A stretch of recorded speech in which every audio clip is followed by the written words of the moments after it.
यांच्यानंतर मनोहरलाल खट्टर हे आता मंत्रिपदाची शपथ घेतील।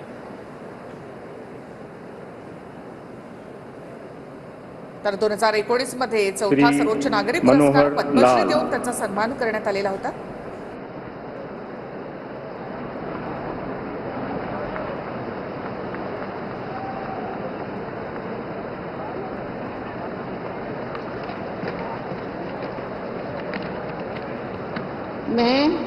मैं मनोहरलाल ईश्वर की शपथ लेता हूं कि विधि द्वारा स्थापित भारत के संविधान के प्रति सच्ची श्रद्धा और निष्ठा रखूंगा।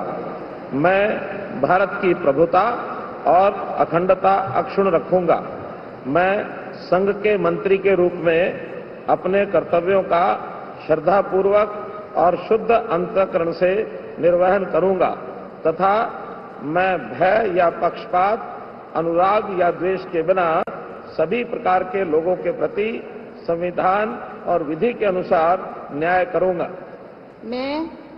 मैं मनोहरलाल ईश्वर की शपथ लेता हूं कि जो विषय संघ के मंत्री के रूप में मेरे विचार के लिए लाया जाएगा अथवा मुझे ज्ञात होगा, उसे किसी व्यक्ति या व्यक्तियों को तब के सिवाय जबकि ऐसे मंत्री के रूप में अपने कर्तव्यों के सम्यक निर्वहन के लिए ऐसा करना अपेक्षित हो, मैं प्रत्यक्ष अथवा अप्रत्यक्ष रूप से संसूचित या प्रकट नहीं करूंगा।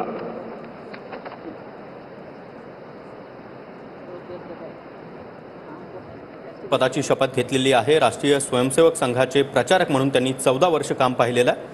त्यानंतर 1994 मध्ये सक्रिय राजकारणामध्ये त्यांचा सहभाग झाला।